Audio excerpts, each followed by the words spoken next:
is like a bonus listener-only experience, which is quite exciting, isn't it? Which means I think the people are hearing it. Hey, Ross, I think this might be your first live episode as well, actually.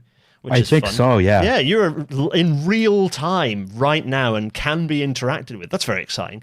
Everyone, wow. it's I know. That incredible voice you're hearing is, of course, the voice of Justin Roczniak, who is joining us as a faceless phantasm once more.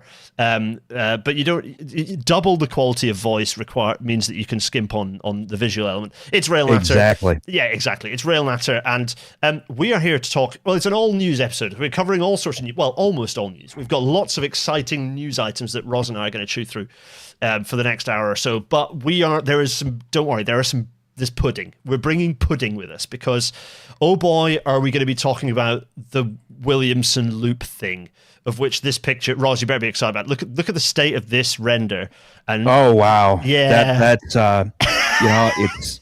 Yeah, I like that they went all in on sort of a Thomas Kincaid vibe, Yeah, I mean, we're going to get into, so that is what everyone watching this, that is what you got to look forward to, the back end of the show.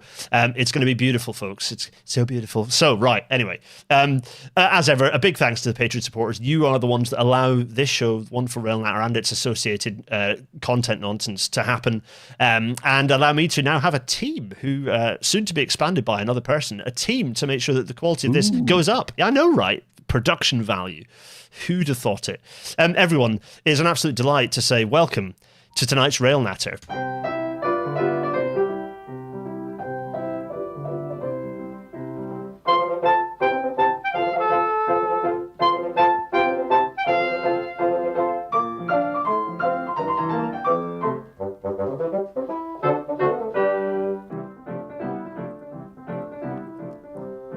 And as the beautiful Intercity 225 fades away, what an absolute delight. Roz, I'm so glad you've joined us. Thanks so much for coming to have some fun. And we start with some misery in an enormous jarring shift of tone, because that's how things go. We're starting with some international news. Look, you did this, we did this. In two ways. We both did this in the sense that we said, look, the way this railway has been built worries us. And then we came back and said, okay, this derailment has happened. And here's why what we said was related to this and also wasn't related to this. It's a good episode. Everyone should go watch it. But the frustrating thing is that as far as I can tell, this seems to have been considered the end of the matter by the authorities in Mexico. Yeah, I mean their interoceanic railroad derailment. It does seem like they've just decided, well, the engineer fucked up. That's whatever. We'll throw him in prison or some garbage, Yeah, resolving absolutely nothing. Not really. Yeah, not really any sort of reckoning with.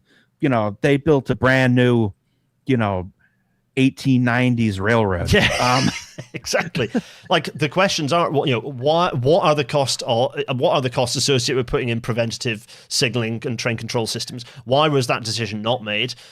Why, what is driver fatigue? What's the signage like for drivers? What's sighting like for drivers? All of the important questions that would actually allow the railway, this fatal derailment resulting in 14 deaths. All of the things that would actually stop this from happening again have been not even asked. Yeah, no one's brought any of that. Yeah, no one's brought any of that up. No, that's completely out of scope. It's like, well, forget about it. Yeah, forget about it. Yeah, exactly. So if you want to learn more about this, then we did a news brief about a month ago for W2IP on this. MA, Scooter, and myself, and the core crew. It was a good episode. Everyone should go listen to that. The 2.5 hour news brief. It's WTYP. What do you expect? But it was good. We went through a lot of stuff in there. Well worth having a read through, having a listen, a watch through. That was where we made our other grim prediction, which is nothing would happen, and they would just try to nail the guy's dick to the floor. Yeah, which is what happened. What's happened? Yeah, that's exactly what they've done. Yeah, which is extremely frustrating, and it's going to mean it means that everyone who's traveling on that railway is no more safe now than they were before. Whereas when there was an accident, everyone on a train after the accident should be safer than they were before, and that's not happening here, which is extremely frustrating. Talking of Spanish-speaking countries and problems, the Adamuth crash in Spain, the high-speed crash. So I've done a lot of stuff on this, talked a lot about it. Not much movement, to be honest, since I'm saying we were right again, but I predicted on the morning after this had happened. I said this is as a result of a failure at a weld that's derailed the trains into each other, and everything that I'd said up to this point has been shown to be correct, including by CIAF, the investigators themselves. The open question, though, the key thing is that none of that's particularly interesting. How the derailment happened after the trigger, just like we were saying with the Mexico crash, right? The problem with the Mexico investigations, they've gone, here's the trigger, and we know everything that happened after that. Story solved, problem solved. It's like none of that's particularly insightful or interesting, right? That's easy to predict by a Muggins here on the internet 1,000 miles away. The thing that's interesting is why did that happen? And it's absolutely the case for the Spanish crash, right? You guys haven't talked much about this in W2IP. I think you did it for news, but not much else, right?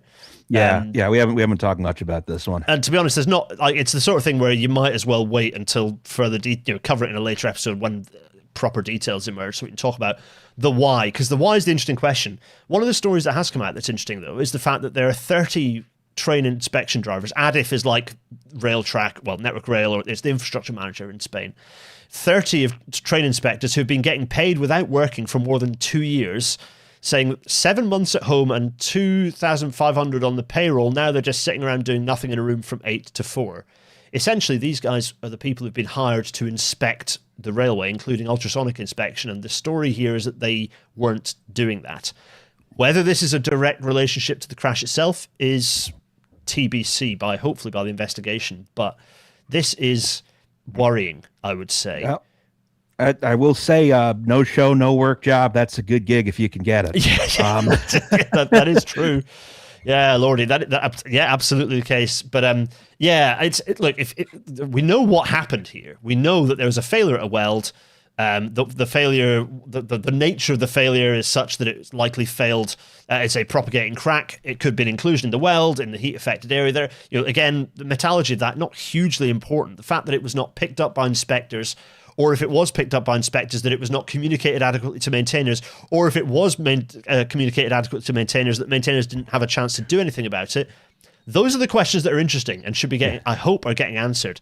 It's worth saying the European Rail Agency, or the ERA, whatever they're actually called, have sent some delegates into the investigation team. In the 2 videos, so I've done some videos about this. I did a rail natter and then I did a big detailed follow-up video. That was the key challenge, was that the quality of the last investigation, the big Santiago de Compostela crash, the one we've put images on W2IP several times before. The one they got on video, right? The one they got on video. That investigation was awful. It was a dreadful investigation, a deeply flawed investigation that, it frankly, is still not really adequately concluded. And the worry is that that's exactly what's going to happen here, and I hope not. But in terms of what's actually happening, it's stalled for some reason. The actual investigation, they still don't have access to the black boxes for some reason. This is staggering to me. They should have got access to those within a day or two. They will have been absolutely intact. And also they seem to be having issues with evidence going walkies as well. So not hugely reassured by the quality of the investigation on this one so far, I have to say.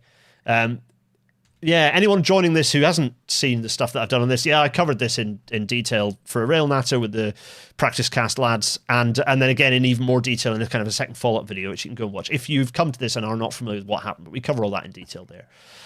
Not great, to be honest, Roz, on that one. And talking of things that aren't great, this really horrible fatal tram derailment in Sarajevo is grim. I'm not going to put the videos of this into this because it's a fatal crash, and I don't think it's particularly pleasant to watch, but it's a very fast, on-a-curve derailment of a tram hitting vehicles on the road. Right. Have you seen this, Roz? I think I have seen the video of it, yeah. It's not good. And it kind of comes back to a thing that I think everyone involved in transport needs to remember, that trams are trains. Yes. They're not buses, they're not cars, they're trains, and they need to be managed as such. It's not just a bus that you can start and stop and drive in the way that you drive a bus. No, it's a very heavy thing on steel with all the benefits that brings, but also in terms of stopping distance, all the disbenefits. So, and also the thing is, you can fit protection systems on these, and you should do that. Again, it's like Sarajevo running a whole bunch of old Swiss trams. Maybe the EU should give Bosnia some money. Any money at all. EU, stop ignoring Bosnia. is what I would say to that. Is my overall kind of big WTYP style. What's the system problem here? The system's problem here is everyone hates and ignores Bosnia in Europe. So stop doing that, please, because it's a cool country and Sarajevo is an epic city. Right, this is a fun one. Did you see this one? This one was particularly fun, Roz, which is a new SNCF high-speed service that is saying that they're not going to allow children into large sections of the train. Like a sizable chunk of the train will be no children allowed. Or in other words, extremely French. It is extremely French. Children are to be disposed of prior to boarding. Exactly. It's like the restaurants that don't allow kids, but they do allow dogs. Yeah, exactly. I hate this. Some people are like, oh, no, it's good. Sometimes you just don't want kids around. It's like, okay, cool. You were a kid once. Maybe you should just, grow up and actually just the kids are a thing and want to travel. And if we actually want people to travel by train, families are a sizable chunk of the people that there are. So if we want families to travel by train, then we should actually maybe not be making it a more hostile experience rather than a less hostile experience. Is it like most of the train is no kids, or is it like, okay, we have one designated like quiet car with no kids? I think it's like enough of it's enough of the train that it's like not just like the one first class car. Like they're making enough of a big deal of this that it's. I suspect they'll play it down and they might like say, oh, actually no, they'll retreat a bit from what they've said here. But also they're French, so yeah, it's true. They may just be like sacre bleu, So anyway, that I thought it was a bit of slightly less horrifying international news to pick up on. Oh, right, okay, some sound that I've forgotten there not to be. Let's watch an LNER advert for a variety of reasons. When I'm riding the train, just like this, Eleanor, the puppet. I feel like Wow. That's louder than I expected it to be, actually. Well done, PowerPoint. You're doing very well. There's a reason why I'm more playing this. services and faster journeys, enjoy freedom all the That's way. the reason. It's because they've put the double arrow in. That's rail symbol 2, by the way. It's slightly fatter and slightly more modern dimensions. This is off the back of... Look, it's the double arrow, and they're actually using it properly. Look, you don't need to write GBR left, right, and centre. You can just put the double arrow there, and because it's one of the most internationally recognised symbols ever, people will know that it refers to trains in Britain. You don't need to write anything else around it. They just know what that symbol means. Yes. Anyway, sorry, that was louder than I expected to be. I've deafened Roz and myself. Look at that. Oh no, it was quiet on my end. Oh, good. Okay, well, hopefully it was not too loud for everyone else. Anyway, right, there we are. Double arrow. Good. More of that. The reason I've put that in is because on the subject of double arrows and the new railway, let's get into the meat of the meal. It's Roz fixing Britain's railways, or rather just laughing at them. So something not to necessarily laugh at is that we had Heidi Alexander, Secretary of State for Transport, is the first, in 2026, the first woman to deliver the George Bradshaw address. Wow. Oof. Britain, what a place we are. Now, that speech was mostly not very interesting at all, and it promised and committed to absolutely nothing. And therefore, you can mostly ignore it. I think what's more worrying is the things that are actually happening about how our railway is kind of being wiggled around with in advance of the rise of the new railway organisation, whatever that ends up being. For example, the new railways bill, 2 very obvious things that should have been included in the bill, because there is a target for freight within the bill, is a passenger target. If you've got a freight target, you should also have a passenger target. That was not proposed in the original. The amendment has been rejected. So the government has said, no, we don't want a target for growing passenger numbers. What? I mean, you could just write a target for growing passenger numbers, right? You can do that. We have the you're doing it for freight. You could do it for passengers. Always makes me wonder, well, why is someone not wanting that written down, I wonder? I mean, it's Treasury because they'd have to commit to stuff, but also other people perhaps as well. They went on a Voyager and they're like, there's too many people on Earth. We gotta reduce the amount of people riding trains, folks. I mean, you joke, but that is basically the primary mode of crowding management on the railways right now. Is how do we get fewer people travelling by train, which is frightening. Some parts of the railway, I want to get Alex Hornby from Northern on, because Northern, weirdly, the operator for kind of non-long distance express services in the north of England, Britain's stupid, it does actually have a passenger growth target. And I want to talk to Alex about how that's come about. So that's a future episode. I'm actually really keen to do that one. So that will be interesting. But a government target? No. And of course, electrification. I made the joke of inserting the hydrogen and battery pictures in the bonus episode about the GG1. Everyone should go and watch that, by the way. Subscribe to the WTIP Patreon. It's a good episode. Big Liz, give me hoorah. $2. Give Roz $2. Electrification target another straightforward thing that you could just say, we're going to achieve this level of electrification, also a rejected amendment.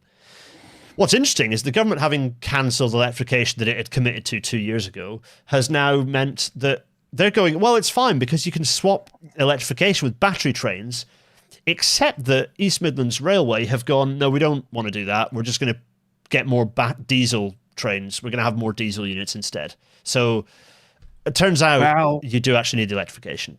It's sometimes prudent to invest in technology that works. Yes, it is. And it's not like, it's like this constant discussions of what if the technology changes? It's like, no, electrification has been the best way to move trains around for 130 years at this point.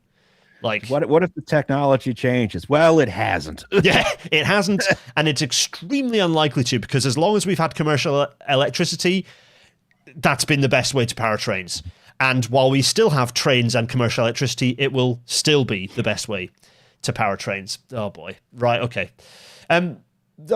Also a weird one. So Ross, if you want to understand how bizarre GB is, we've cancelled lots of electrification projects, but bizarrely this one has resurfaced, which is that there's some business case. Network Rail have been chucked about £1 million to develop a business case to electrify from the East Coast Main Line out to Middlesbrough.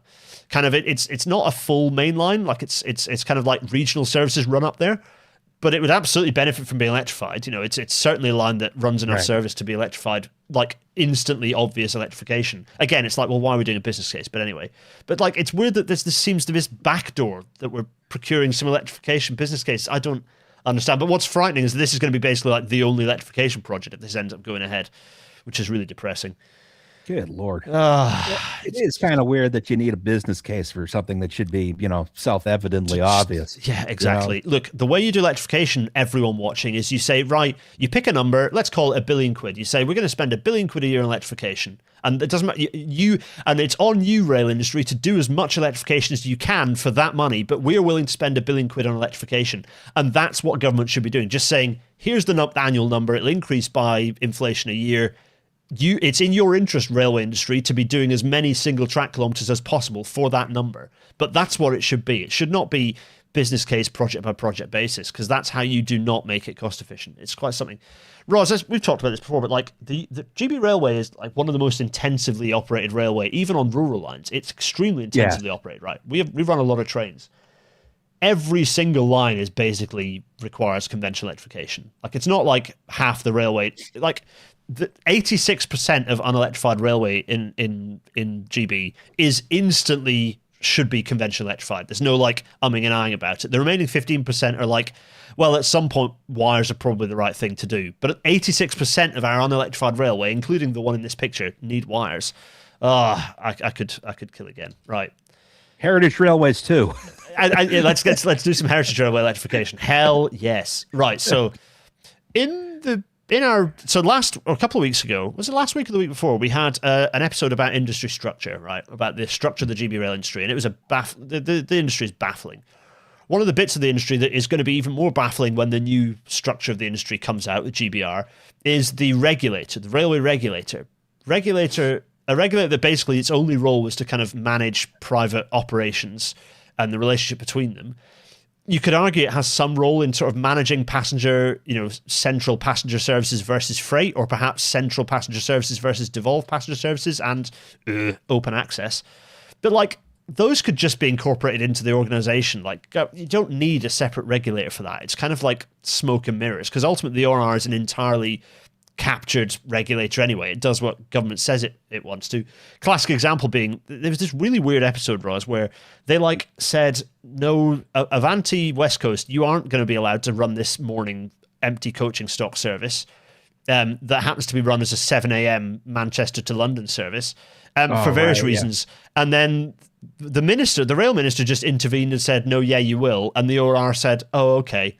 It's like, well, what's the point in that organization then? Like, it doesn't need to continue to exist in the future. Like, just get rid of it. You need to introduce efficiencies by adding more adversarial relationships. Exactly. You have more adversarial relationships, people will get really mad at each other, and then everything works better. Yeah, that's famously how things work, is when everyone's mad at each other. Absolutely. Yeah. Oh my goodness. Oh, look. some music going. It's an Acela Express. Look at this. Wow. I didn't expect the fancy. Ben, I didn't realize there was music on this picture. Look at it. It's pink. They've turned an Acela Express woke. Wow. Look at this. It's quite nice, actually. I quite like this livery. I think it's awesome. I'm a big fan of painting trains pink. I think actually pink is a really cool color for trains to be. Pink is a good one, yeah. The reason I'm calling this an Acela Express is from my Tilting Trains episode, is that actually these are extremely closely related to the outgoing Acela trains. They use the same tilting technology, which I did not realize. Related to the Bombardier LRC technology, because that's the tilt technology in the Acela Expresses and in these, the Voyagers. There you go. There's my for those who didn't watch the Tilting Train episode. If you've come here from Rosworld and are not familiar, there's a whole episode on the details of that. You can go back and watch it. It's very interesting. Do they actually tilt?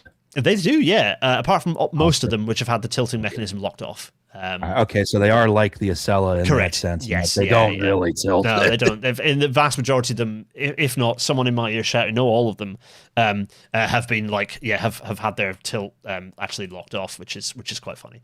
So, pink train, cross-country remodeling. The cross-country episode is coming, folks. It's coming. I was originally going to do it on the longest service, and I didn't get around to it because of not being able to do that extremely long journey with a family. It's families are involved not traveling huge amounts, which is fine. Right, so why did I put that one up again? Oh, just because I like the pink train. I think it's nice to Woke 2 is returning. It's good. Although it's been a while since we've had a gay train. When's the next Trainbow? Come on, folks! Trainbow time, Trainbow. Right. Yes. Talking about the railway that there is. One of the changes that's being made is consideration of scaling back delay repay in GB. This is one of the things we do really well, Roz. I don't know if you're familiar with what delay repay is for the GB network. I am not familiar, no. So delay repay is essentially in most situations where you get automatic compensation if a train is delayed for, in some cases, 15 minutes or more, and 29 minutes or more. And so you get half your money back if it's half an hour late, and you get a full refund if it's an hour late, automatically. And there's consideration for Labour considering scaling that back. It's a thing that has resulted in passengers feeling better about the service they're on because they're like, if it's that late, I'm getting my money back, and that actually makes me feel good, and I'll get the train again. But they're considering scaling that back because, of course, they are. We cannot go forwards. We can only go backwards. If you like your bike at train stations, bike thing, and you like it to still be there when you get back, I've got some good news for you. The British Transport Police recently announced that they will continue to investigate bike theft if the bike has been left for more than 2 hours. This is a big campaign win, and it's thanks to people like you. Lots of you contacted us back in Thanks, October, Cycling UK, concerned about this policy, where BTP said they wouldn't investigate bike theft if it was left for more than 2 hours or cost less than £200. Obviously, this affects a huge number of people who leave their bikes at stations. So we wrote to BTP. Okay, right. I'm gonna go big face here because you kind of get the picture on that one. Yeah. So, Roz, basically, the BTP announced they were going to stop. They're going to make bike theft legal for bicycles that are left for a normal amount of time at railway stations. That was kind of an announcement a couple of months ago. It was like, if your bike has been there for more than 2 hours, which is pretty much everyone who uses a bike lock in a railway station, no one's going away for less than 2 hours and coming back to get their bicycle. So they were like, if we will not investigate bikes, the theft of bikes that have been at a railway station for more than 2 hours, which is. So you're saying that bike theft at railway stations is legal? Okay, thank you. Yes. They've realised that this was stupid and they've retreated on this point. Baffling decision. It's just like, why? What? Police don't care about bikes. You're not a real person if you're on a bicycle. That is true. You're like an activist now of some kind. And worse than bikes being stolen is, let's talk about this. So back in May 2024, just before the general election, possibly just after the general election. When was the general election? It might have been after it. There was a press release went out saying that there are 50 railway stations around the country that have been awarded funding. 50 is not nearly enough, but it's something. Awarded funding to get AFA. So this is like ADA type situation. AFA, so they get level access from street to platform. It's not onto the train, but it's from street to platform. So it's things like ramps, lifts, so on and so forth. 50 stations, right? There are 2,500 stations in the UK-ish, but 50, if it was 50 a year, that would be good. But 50 stations.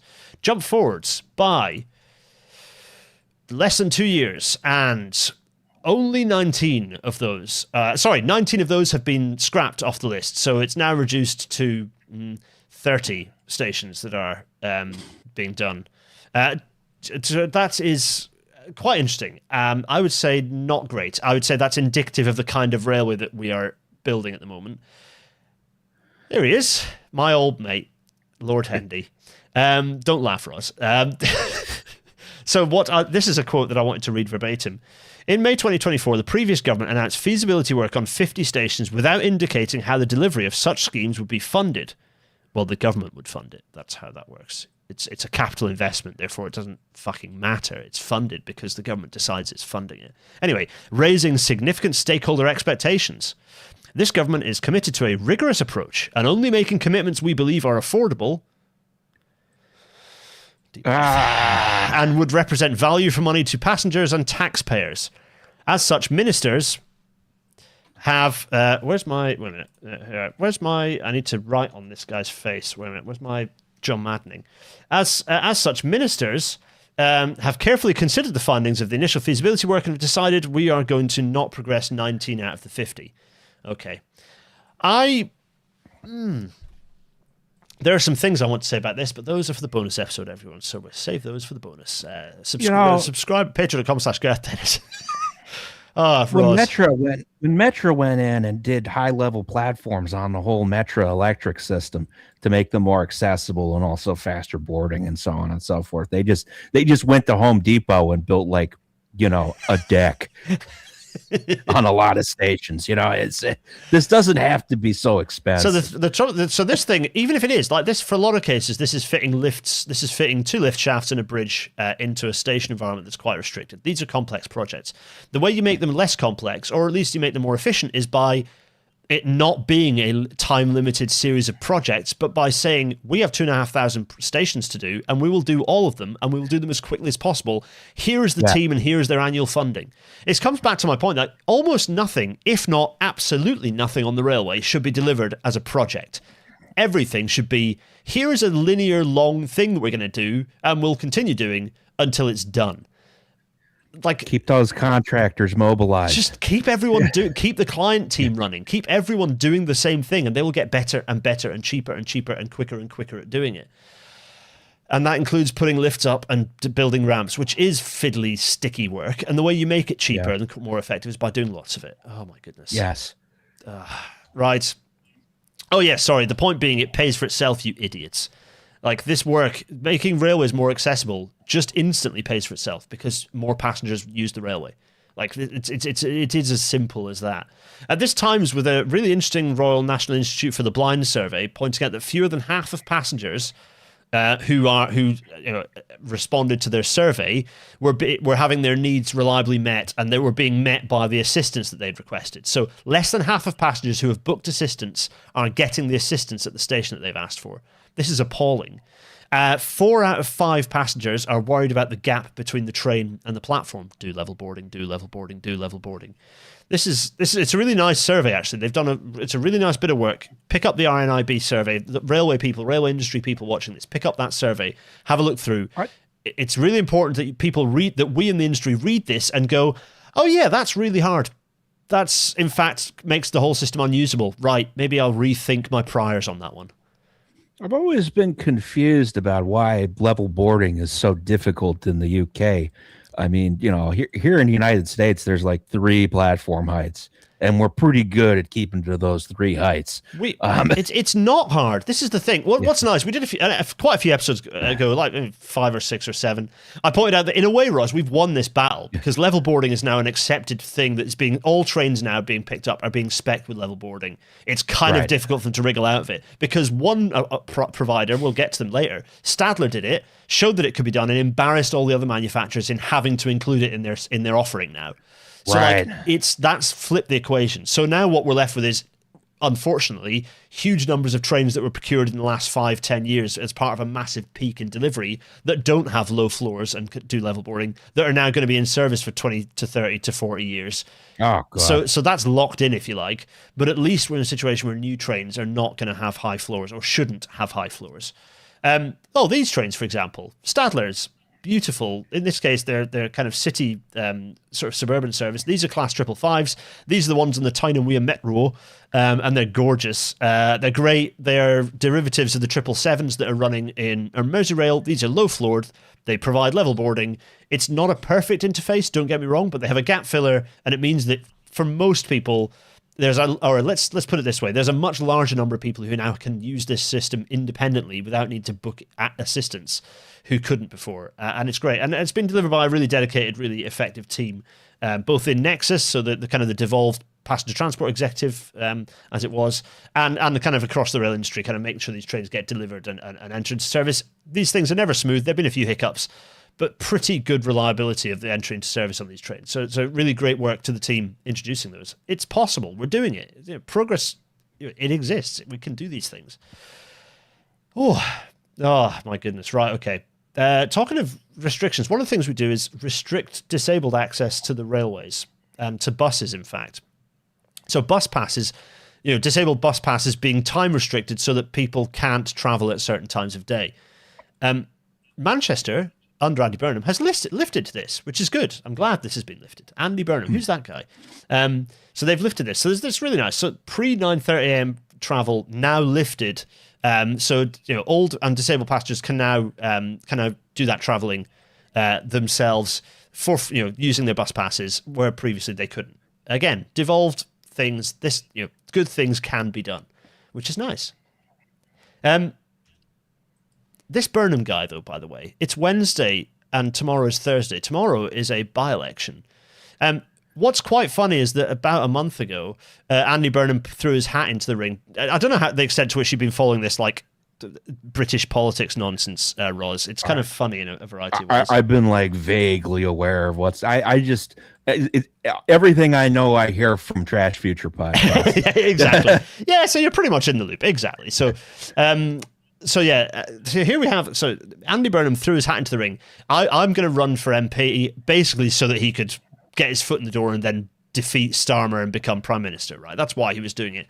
So the Labour Party immediately were owned because they could... If they said yes to Andy Burnham, then Starmer would be ousted and the whole current centrist project, well, right-wing project within the Labour Party would kind of have started falling over.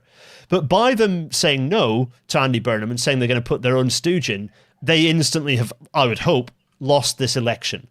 So that's kind of fun. So Burnham not running means that this is the current polling, right? The most recent polling, Opinion, which is, says what it is. Here's the polling. Three-way race, Greens, Reform, Labour.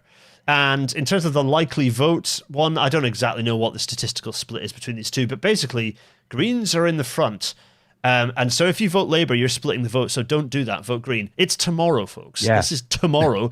If you're in Gorton and Denton, go out and vote. If you're not in Gorton and Denton, you have the ability to do so, go out and get the vote out. Go out and get people to go and vote Green, because good grief, it will be they'll be the end of Starmer's PM, I think. I think he'll struggle to survive as PM if he loses this one, which is kind of, I'm hoping at this point, inevitable.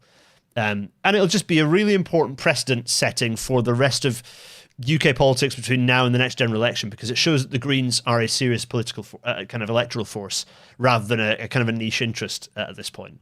And it'll be I'm just thinking of all the unhappy right-wing Labour people. That I have to say, that's where the majority of my joy is. It's really important that we keep Reform out, but it's more important that we kick Labour's ass for the long-term political project, because Reform are going to get defeated by themselves as they split into Restore and Reform. So you've had the Tories split into Reform and UKIP. UKIP have become mental. Reform are now absorbing Tories and shedding the maniacs into Restore. So in a way, there is going to be competition from their right, which is a good thing. So more of that. If they can factionalize into 6 or 7 parts, that would give the left a bit of a break for once from our factionalism that we like to do. So yeah, I'll be watching that one closely. But you'll like this graph, Ross. So commit this graph to memory, Ross, right? Commit this graph to memory. Now look at this graph using the same data. What do you spot that's missing? Several other political parties. Chief among them being the Green Party, who would be sitting here like this. Yeah, this is really nice. This is very funny to me. They are so desperate. They know that all the Mandelson stuff has utterly smashed them to bits. They know all the Epstein stuff is hurting them hard, as it should very much. And it couldn't happen to a nicer bunch of psychopaths. So yeah, good stuff. Very pleased. So fingers crossed for Hannah. I really hope she does it. I think it'd be really, really good if we can send Hannah to Parliament. And it'll mean a lot of really good things on the bigger picture. Right, there we go. That's local election special. Thanks for joining, Roz. Right, so let's talk about let's go back to talking about people who say things and why it's important to look at who is saying them. So this guy, Ben Hopkinson, is one of the Britain remade people. You might remember them. They're talking a lot about project costs. They got upset that Crossrail won an architecture award. Do you remember those people? I don't remember them, but they sound familiar. Just I've heard of people like this. This is they're very YIMBY. They're very much in the YIMBY camp. So they want deregulation. They want more private spaces. They did a report, interestingly enough, with Mandelson, with the Mandelson adjacent think tank / lobby group Labour Together, kind of internal lobby group, about giving mayors more power. And actually, generally, what they said in that report was really good. And I've had people challenge me saying, "Well, stop fighting the man. Pay attention to what they're saying. Don't think about you're tackling the guys, and even if they're saying good things, and you'll never get anywhere with doing that." I like to point out that no, it's really important to pay attention to the guys because the guys say other things. Well, for example, yes. Labour Together are completely tied up with this guy, which is fun. So anything that Labour Together say, you have to be very suspicious of it. Why? Because, for example, Peter Mandelson's lobbying company worked directly for Water UK, which is the lobby group for the private water industry, at the same time that Labour have excluded public ownership as part of their review of the industry structure. Everyone loves private water utility ownership. The only great idea. Country in the world that does it like this is England and Wales specifically. Just bizarre. But anyway, so it's important to look at who says things because they're also saying stuff like this. Simultaneously, the guy who I said, this guy, Ben Hopkinson, the Britain Remade guy, is also, I don't know if he is Britain Remade anymore. Now he's doing other, but it's similar sorts of think tanky, right-leaning YIMBY bullshit. He's also saying here, very impressive list of pro-growth measures from reform guy Robert Jenrick's speech. So he's here going, aren't reform great? So you know what, folks? It is really important that you pay attention to who is saying things, not just looking at what they're saying. Context exists, and it's really important to think about that, and therefore look out for evil, bad people who might be affiliated with Ben. I'm not going to say Ben's an evil, bad person. He is if he's saying reform or doing good stuff. Sorry. I hate apolitical centrists who say, well, this party are saying good things here. It's like, no, but they're evil. They're evil, though. That's the thing. They're evil. It's always funny. Stuff. It's always funny when one of these YIMBY types endorses really hard right politicians because they think they're going to do some kind of, building reform that's going to make development easier. Yep. And then it's no, single family homes only. Yeah. It's they're out there I want that leopard to eat my face. Yeah. I think that's a great idea. Exactly. It's a tale as old as time, right? A tale as old as time. It just keeps happening. Oh my God. Yeah, it's staggering. Talking to people, you should always be very wary of what they're saying and when they say good things. But the Lib Dems have announced a policy. Roz, you might be familiar with this policy of mine. It's a policy I've been advocating for a long time, which is the abolishment of the Treasury. It's a good idea. It's a good idea. So the Lib Dems are saying that is their policy. That's now Lib Dem policy. They'll abolish the Treasury and replace it with a Department for Growth based in Birmingham and a Department for Public Expenditure. Let's wind back to a Rail Natter episode from a long while ago. This slide here, which is where the Treasury does these three things. It's a budgetary ministry, a financial ministry, and an economics ministry, and it does all of them badly. And what you should do with it is abolish the Treasury, split these functions apart, and then sellotape them into, so perhaps the budgetary ministry might put in cabinet office, the financial ministry might put in HMR revenue and customs, which is the thing that collects tax, and the economics ministry you might tie into what was the Department for Business, Energy and Industrial Strategy. That's now been got rid of. It's the Department for Trade again now, or whatever. DBT, Business and Trade. This is a good policy. I mean, whether it's exactly as I've put up here or whether it's what the Lib Dems said, but getting rid of the Treasury is a very good thing. Yeah, I mean, the Treasury, it should just be a big building with stacks of pound bills in it, or I guess banknotes.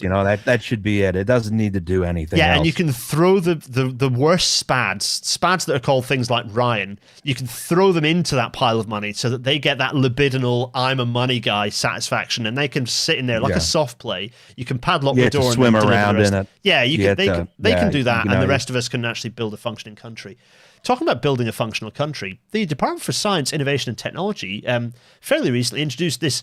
They launched this sort of AI upskilling platform, including a bunch of free AI courses. Roz, you're instantly... that sounds like a good idea. Yeah, exactly. We're on board. I want to be upskilled by AI. I want to learn about how to make a better pizza with Elmer's glue. Yeah, exactly. This platform, this sort of, they call it the AI Skills Hub, has some problems. Chap Ed Newton Rex on the Twitter sphere has done a lot of good digging into this. UK government's AI Skills Hub launched today as little more than thinly veiled propaganda for AI companies. The courses include intros to generative AI by big tech companies that call AI miraculous. A course for creatives marketed as AI friend or foe that's exclusively about how creatives can harness and integrate AI. And a course on AI and IP, which seems designed to trivialize the actual legal issues and talks about US rather than UK law. So, yeah, that's good stuff. Also, you know what's fun about this AI Skills Hub that's basically just like a website? 4 million quid paid to PricewaterhouseCoopers, PwC, to deliver this Skills Hub. I don't understand. I don't understand AI skills as like a concept. Like I thought the purpose of AI is you don't need any skills to use it. Well, it's your own. If it worked the way it was supposed to, right? You have your own personal philosopher slave, like in ancient Greece, who like does all the stuff for you, and you can just recline in one of those chairs and be served like grapes. Yeah, we'll get to that because it's worth saying that the founding partners of this AI Skills Hub are these guys. I'm amazed that Palantir is not listed here, but Google is on here, so they might as well be. Like Accenture, Amazon, Barclays, BT, Google, IBM, Intuit, Microsoft, Sage, Salesforce, SAS. Yeah, okay, so. So yeah, the bodies saying that this is good and creating this AI skills platform are also happen to be the ones that are selling it directly to government. Fascinating. We must feed this machine money. What's also fun is like Ed Newton Rex later posted, he's been digging into this courses and found out that like a lot of the courses aren't real. It includes courses that are simply links to info pages about PhD programs. That is extremely surprising to me. That something in AI would just not be real or be half-assed. Do you think PwC got Claude to build this thing for them? Probably. Yeah, I would assume the AI skills course would be built by AI because we know AI works really good. So you can trust it to do that. Some of the AI courses on this skills hub didn't exist at all. They're just dead links to nothing. Which is just you're supposed to put in a prompt, and then it generates the course for you. Oh lordy, just spectacular. So, talking of which, one of the AI does create jobs. In this case, Ewan Morrison, someone else who's good on AI, says that slop cleaners are now becoming a big thing, as companies that fired people to replace them with AI are now rehiring a different kind of less skilled worker, who are slop cleaners, to tidy up the mess of errors and system corruption that large language models have caused within their companies. We used to have a term for this, which was computer janitor. But now it's become even more like literal. Slop cleaner. It's just this is spectacular. Yeah. So like, whoa, this is. I mean, they're spending a fortune. This is obviously costing companies way more than if they'd simply not done this. In the first place. I enjoy watching everyone shoot themselves in the foot with AI just constantly. It's it would be extremely funny if it wasn't also about to erase the concept of literacy. It's funny. I was in an AI security call internally within Network Rail at the start of the week, and there wasn't anything particularly controversial or uninteresting in there. And in fairness, nothing particularly like offensive to my AI, like LLM hater kind of mindset. But one of the things that is interesting is that Network Rail as an organization is being pushed very heavily by central government to roll out more AI usage, and is spending about the best part of £1 million a year now on Copilot licenses alone, which is a lot of money given how few people in Network Rail are actually using the technology. So it's government, at the same time as private companies are clearly realizing this is bad, central government in the UK is pushing massive organizations like Network Rail to use this stuff as much as possible. And I wish we could learn from just reading stuff that's happening already. But alas not. And there's also, I'm going to refer back to research that I've already put in previous news episodes in RailNet, but a reminder that Britain is unique in the world in AI adopters, because we are losing jobs to AI at a faster rate than anyone else in the world, which is really quite spectacular. We are sacking people. At the same time as that, it's worth pointing out that UK graduate job numbers have dropped to below 10,000 for the first time in like the records of graduate jobs being a thing that you call them. There are 800,000 graduating people a year in the UK. It's over, folks. It's really over. We're done. It's not good. I don't understand how the economy in your country functions. I'm going to be honest with you. To be fair, similar to the US in the 98%, or was it 99.8% of your economic activity in 24-25, or was it, 24-25 was AI economy bullshit. We're about to hit a wall, but it feels like you guys have already hit the wall. We've hit the wall. We've smashed through the wall. We're hovering over the cliff, and we've just not looked. In fact, we've already looked at our feet. We're Bob Hoskins looking at our feet, and we've seen that we're above thin air, and we're just at the point where gravity's not kicked in yet. That's kind of. But no one's even gonna try and do like the comedy scrambling back. No, we're not. No, we're kind of gonna hold up a sign that says "help" and then go downwards. Yeah. But the help will be provided by Capita, and so it'll actually be AI slop, and it'll say "hello." Exactly. Yeah, it's not gonna no one understand it. Oh my goodness. And of course, let's bring things back to the US, because the other fun thing about getting government organizations, the civil service, to use more AI junk is that, the civil service and AI and government is, as with any large organization of human beings, famously competent. And is definitely not going to have, you're not going to have some 62-year-old near retiree just copy paste the entirety of like a SharePoint server into ChatGPT and say, hello, can you write me a report that says this is cyber secure?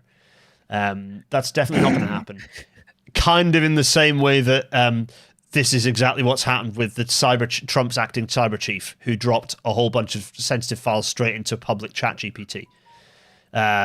Just utterly, it's real beautiful stuff here. It's very nice. So AI, it's working really well. Talking of hype cycle bullshit, extremely disappointed to see Lillian Greenwood. Admittedly, it is her brief, but I was extremely disappointed to see her at a Waymo-sponsored event at the London Transport Museum, as they tried to basically say, we're the future of something.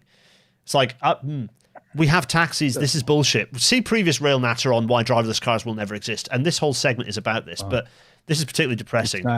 It's not driverless. It's just the driver is in the Philippines. Well, exactly. We'll get to that. So one of the fun things is Lillian here saying, could transform road safety and accessibility. She's not wrong. It's just that it's going to transform it for the worse. Here is Tesla having to pay an incredible sum. £243 million over a crash, an autopilot crash.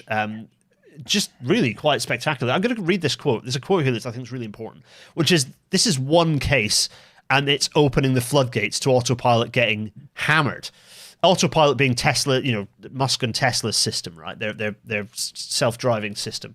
This ruling lands at a particularly difficult moment for Tesla's legal exposure. Since losing the landmark August 2025 trial, the autopilot lawsuit floodgates have opened. Tesla has settled at least 4 additional lawsuits rather than risk more verdicts, including a case involving the death of a 15-year-old in California. New lawsuits continue to pile up. In January 26, Tesla was sued over a Model X crash that killed an entire family of 4 when the vehicle allegedly veered into oncoming traffic. Electric, this is the journalist website here, is aware of dozens more cases working through the courts. The legal pressure has been compounded by regulatory action. In December 25, a California judge ruled that Tesla's use of autopilot in its marketing was misleading and violated state law, calling full self-driving a name that is actually unambiguously false. I mean, you have to laugh. I was always surprised at how long this took, that You know, they just went out and called it full self-driving when it was no such thing. Yeah. And that should have been obvious to anyone who wasn't, you know, completely like they're in sort of the Elon Musk Jonestown. Yep. And you know, regulators are not moving quickly enough, No, I suppose. Not nearly enough. You know, But, so someone should have been able to look at this and say that's not full self-driving. you can't call it that. Like, the reality is, I think we're reaching a commercial tipping point where we're going to see some of the medium-sized players are going to retreat. Well, already have been retreating from driverless cars. You know, several players have already given up on this stuff. I think we're going to see a situation where some of the big players might decide, actually, this is going to cost us more than it's going to make us. They've invested so much that there is very much a sort of a sunk cost fallacy situation. But I think that tipping point, if we're talking about one case resulting in a settlement of the best part of $250 million, that's one case, and there are dozens coming. At what point does it entirely wipe out any aspirational benefits from this tech? Like, yeah, I don't know. Yeah. I don't see investors sticking with it for this long, to be honest. And exactly as you say, we're seeing a point where increasing kind of regulatory exposure and transparency being forced by state and federal government is resulting in people like Waymo's sort of head of technology or whatever having to admit stuff that they would rather not admit, which is, oh yeah, these aren't driverless cars. They have interventions pretty regularly by, that's right, Filipino workers. Global South cheap workers at minimum wage are the ones that are expected to suddenly have situational awareness when they get a little beep, or like presumably an electric buzzer gives them a small electric shock around their shock collar. And they suddenly have to have situational awareness instantly to save whoever is in that car or whoever is in the path of that car from death. Yeah, and you know, this is another strike against gamers because you know the AI is eating all the graphics cards. Yep. Pretty soon, Waymo's going to eat all the Logitech racing wheels. Yes. Look, my PC over there is getting to the point where it's gonna. There's a AAA title coming. GTS 6 is coming. It's going to need an upgrade. And I'm not going to be able to upgrade my PC because there's no graphics cards. There's no RAM. Like, I don't want to upgrade my PC with shit RAM and shit graphics cards. I want it to be decent. And there aren't any because they're all in data centers getting either asset locked because of the massive AI Ouroboros or getting burnt to a crisp by, like, servers that are being used for driverless, rabbit ears driverless cars. Oh, my God. There's a quote here that's fun as well. While that may sound like the remote operator isn't directly controlling the vehicle's driving responses, it nonetheless goes to show how autonomous vehicles still rely substantially on human intellect. Fleet response agents may determine what lane a vehicle should pick or propose a path for the vehicle to consider, as that blog post, there's a Waymo blog post explains. Path for vehicle to consider is such tech industry, like tech company bullshit for, yeah, they just pick up the Logitech driving like steering wheel and control the vehicle. You go vaguely in this direction. All right, you see that crime scene, drive through it. And then the other one was during the same hearing, Tesla's VP of Vehicle Engineering, Lars Moravi, told lawmakers that Tesla's vehicles also rely on similar remote operators. As I have said from the start, driverless cars do not exist and will never exist. Driverless cars will never exist. We will never be in a situation where these remote operators are out of the loop. Never. You see that beloved neighborhood cat? Yep, run it over. And the other one is that there's there are wibbles and wobbles on this stuff. Kathy Hochul, late of this parish, the opposer of congestion charge, now a big advocate for it, by the way, stupid idiot, has supported... It's funny how that works. Yeah, funny how that works. Has really pulled in, has basically restricted Waymo's expansion around New York State. So they're in Manhattan, but they're not being allowed to be anywhere else in NYC, I believe, and even their operations in Manhattan are being restricted. It's going to be interesting to see how that goes. But again, they're not driverless, they're just remote operated vehicles. I simply would not have these because taxis exist where you have a driver there, is paying into that economy, is interacting with the human there. You know, we have taxis. These have no use case. These vehicles have no use case. And occasionally people go back to me and say, but in rural areas, they'll be brilliant. In what world do you think a private company is going to run these somewhere where they're not profitable? I.e. anywhere where there isn't already a viable taxi service to compete with. Like, the whole point of these is they are to go into dense areas to compete directly with public transport. They're never going to run ever in areas where there aren't already taxis. They're not going to run in rural areas. Like, what world are you living in? Like, it's not going to happen. I had a brief argument on Twitter with someone who said, well, at least the Waymos won't drive in bus lanes. Now, they've started testing Waymo in Philly now, and the only 2 times I've seen cars, the Waymo cars, they have been in the bus lane. Oh my God. Okay. Yeah. Oh my goodness. Oh, I should say everyone in the chat, do say hi to Roz. If you've got questions, chuck them over. Roz and I'll answer those questions momentarily. We're going to get through some more news though. Because meanwhile, as we've got all this driverless car bullshit, 200 people have been killed in a mine collapse in the Democratic Republic of Congo.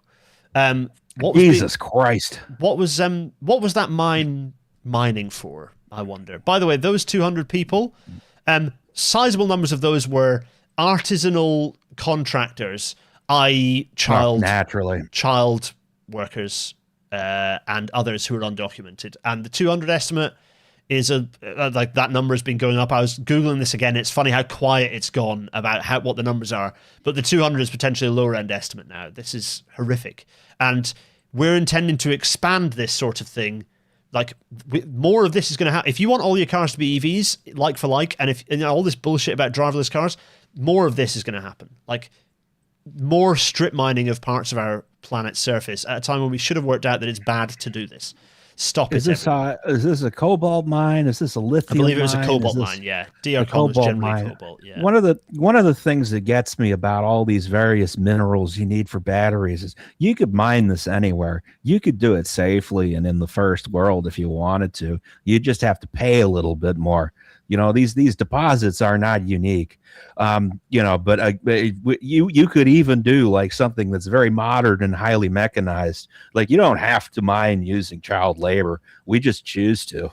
We just usefully offset most of our cobalt to a Chinese conglomerate that absorbs all the cobalt into the same sources, and therefore we can ignore such trivial things as the murder of children to have batteries in. By the way, this device will have child slave mined cobalt in it. Like, there's no avoiding it. It's in the entire supply chain. Like, every battery device that any of us are using will have that in it right now. You can't escape this stuff. Like, it's individual users. We can't do BDS on this stuff. Like, the pressure has to come from us shouting and screaming and being electorally violent towards those who suggest that the future is a car-oriented future. Not good.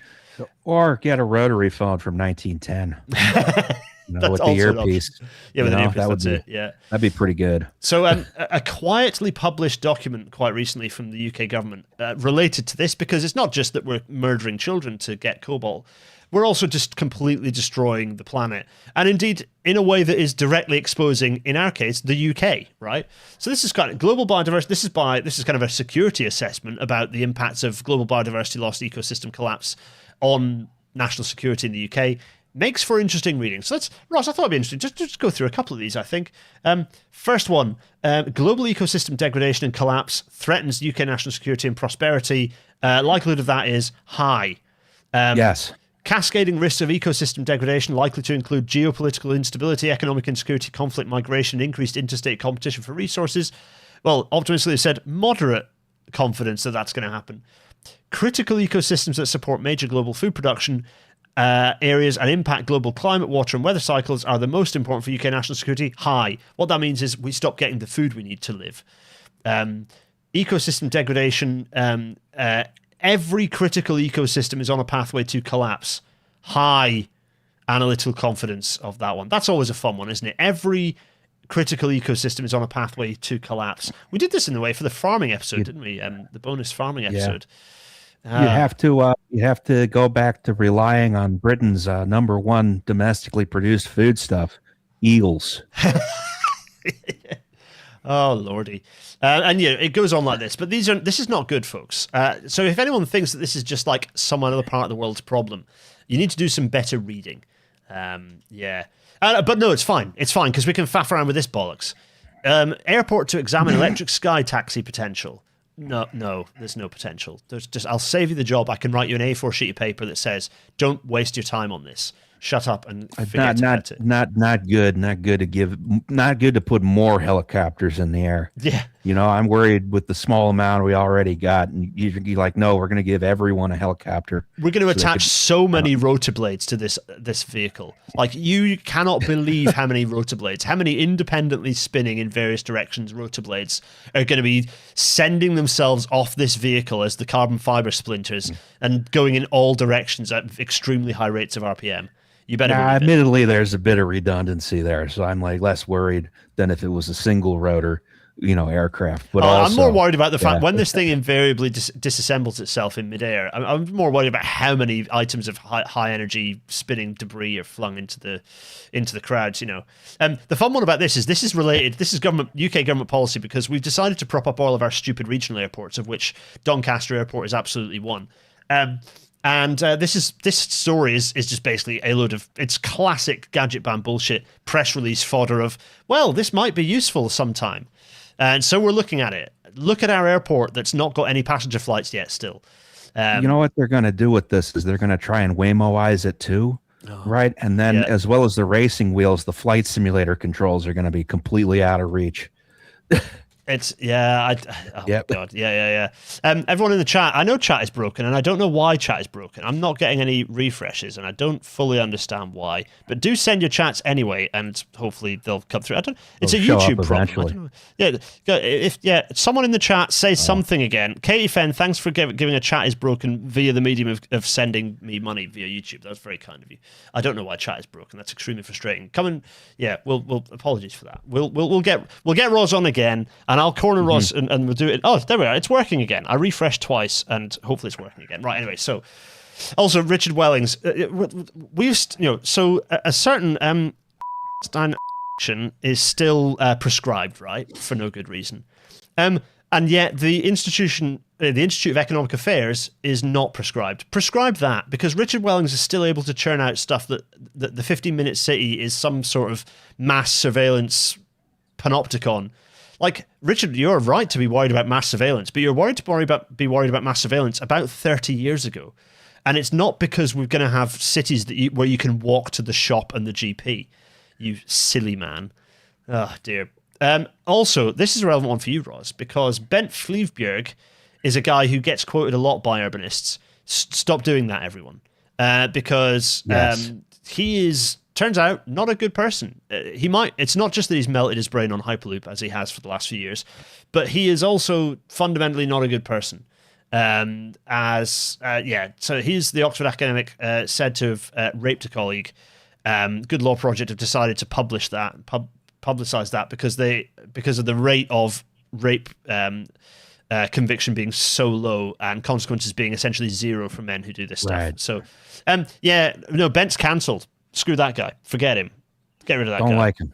No, Get rid of him. Yeah. Get rid of him.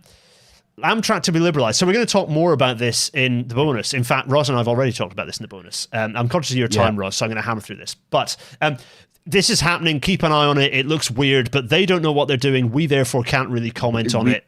Join the bonus episode. What they're doing, because they don't know what they're doing. Exactly. Yeah. So we're going to talk more about that in the bonus, which has already been recorded. Hello, chat. It's working again. That's nice.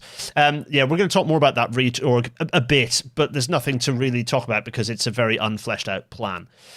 Roz, we need to talk about this. Look at this. Look at this.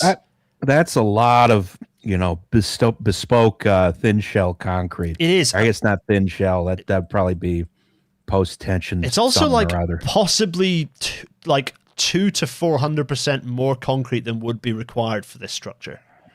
Yes. I given that they've taught right. What is this? This is ridiculous. Is what it is. So DZ have pointed. Chris Williamson of WW&P. What's Williams, Weston and Partners, which is like a kind of a architecture but does master planning, transporty stuff firm. He's also like head of REBA, the Royal Institute of Buildings and Architecture, something like that. Proposes and that's right, a NEOM, RIP NEOM informed loop to connect northern British and Irish cities. This is obviously stupid, right? This is ridiculous. This is nonsense. This is another brilliant idea. What if we change the guideway?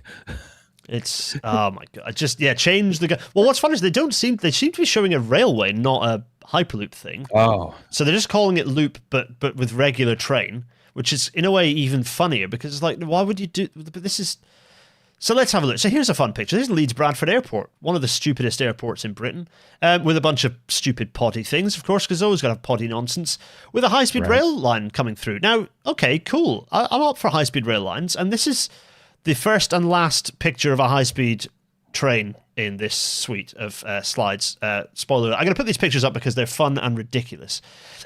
So this one, fine. It's got a high-speed train. Okay, it's just renderite. No consequence renderite, whatever. It's going to get funnier, though, because look at this render. I like this one because it's on the Northumbrian coast, I believe. And it is, what you would definitely do is put the railway up on stilts in such a way that it directly blocks the view of this viewpoint of the coast. I find this a very funny render.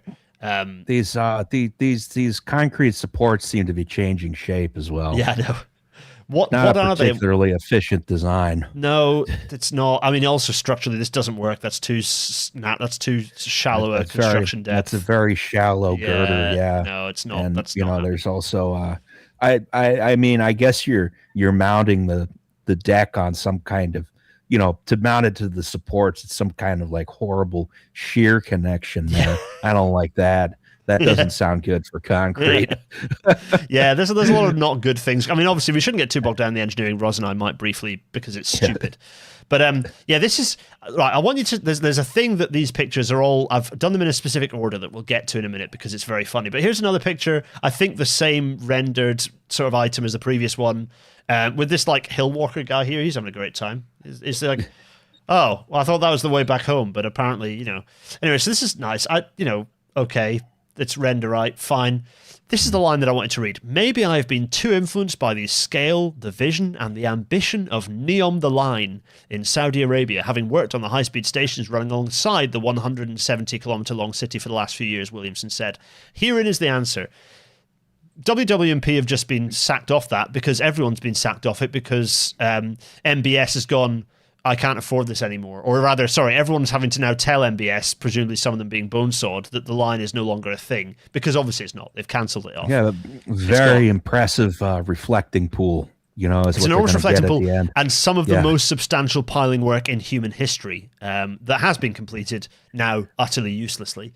They got a lot farther than I expected them Yeah, they really did. I have to say, they did a lot. I mean, don't ask what percentage of human those piles are formed of is what I would suggest. Not good. We in the British Isles should be equally ambitious about our future, he continued. This is not ambition, though. I hate this stuff. I hate stupid renderite, massive, daft loop.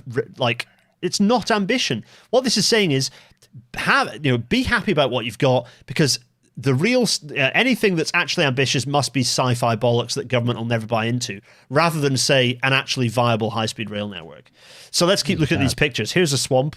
This one going through. It's kind of nice. Yeah, look at that. Continuous theme on the concrete supports. Yeah, this one's at least more structurally viable than the last one was. I think this is the same sort of renderite again with the emergence of the thing that I'm going to show you all momentarily, which is very funny. This picture is this. I like this one because look at the track geometry here. This is like a 50 mile an hour at best geometry, which then begs the question, like, it's beautiful and picturesque, like the Settle in Carlisle, Yeah, well, the irony being that this is more curvy than the Settle Carlisle is. Like, this is what is this? I mean, it's pretty in a way, but it's also very stupid. I mean, the render is also. I'm sensing some AI artifacting in some of these, so we'll get to that in a minute. And you'll look what is. You'll notice some more wibbly wobblies, and then you start realizing, wait a minute, what's this been rendered? What's okay? I see what's going on here. Because of course, look at these classic Calatrava style stations. But what's this? Oh, that looks like some classic text to image from about 5 years ago stuff. Someone has let the CEO loose with one of the text-to-image LLM tools, right? This is what's happened here. Don't do this. Stop your high-level, high-paid executives from having access to generative AI because they're going to just end up writing a blog that'll then get written up in DZine. Roz, what is the order that I put these things in that I wanted you to see? It's the reducing size of the train, which I found extremely funny. So you went from the Leeds Bradford one actually had a train. The scale seems off just in general. It's just, I like this, like 4-car, 3-car, 2-car pointy, 2-car to like what appears to be like a pacer, which is really nice. High speed pacer. No improvements to the suspension though. Can't afford that. So I spend it all on swoopy concrete. Spend it all on swoopy concrete. I gotta very briefly go big face so I could do some technological wibble wobbles. But like what are we doing here, folks? What are we doing here? This is nuts. This is daft. This is so silly. Right, I'm very briefly going to kind of say there is a target. Roz, we're going to come back to Roz and say, Roz, thank you so much for joining. Because you have a literal WTIP episode to go and record in a minute. So there's a target for RailNATA, which is we were going to hit 25,000 subscribers by the end of this year, aren't we, folks? Aren't we, folks? Get subscribing. WTYP is like 1,000 times more than this now, or whatever. Actually, you guys are like 200,000 or something now. You've got big numbers. They're like 125,000. So we're going to hit 25. We're not like crazy. We're going to hit 25,000 by the end of the year. We're currently on nearly 16,000. We have 10,000 to go.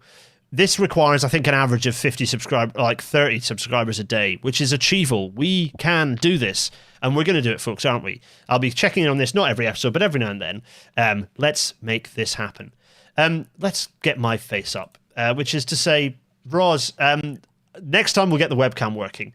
But I wanted to just say thank you so much for joining and chatting through this Whoops All News episode and being my chum as we go through some fun. Thanks for having me on. It's always a pleasure to be here. The renderite stuff at the end. We didn't give ourselves quite enough time for that. I think there's some more fun to be. Maybe we'll do another bonus episode where the two of us, where we just set ourselves 25 minutes to just sit and laugh. The thing at that doesn't pictures. really seem to be addressed is the 2 Irish Sea crossings.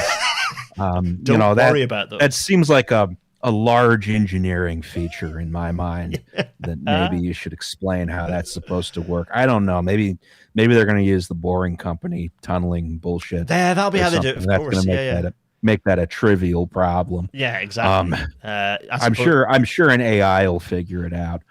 Well, if the AI can do the Santiago Calatrava station rendering, then it can absolutely do a full design for getting across the Irish Sea. Roz, just thank you so much for joining. Everyone who doesn't already, and I think there'll be a very small number, should subscribe to the W2IP and get stuck in and enjoy those shows. They'll be recording tonight. We did a GG1 bonus episode, which was a lot of fun. Like Big Liz, shout out to Big Liz. That's all I'm going to say on that one. Yes. And tearing trains asunder. Yeah, so tune into that. Roz is also Roz. You've popped up. You were on the Worst of All Possible Worlds, I think, fairly recently. Yes. You've been popping up all over the place. Like people can find Roz wherever you in all good Roz stocking bookstores. So find Roz on your podcasts. He'll be around. In the meantime, it only remains for me to say, and Roz to say, see you for the bonus in 50 minutes. And also cheerio everybody, cheerio. Bye-bye. All right. Bye.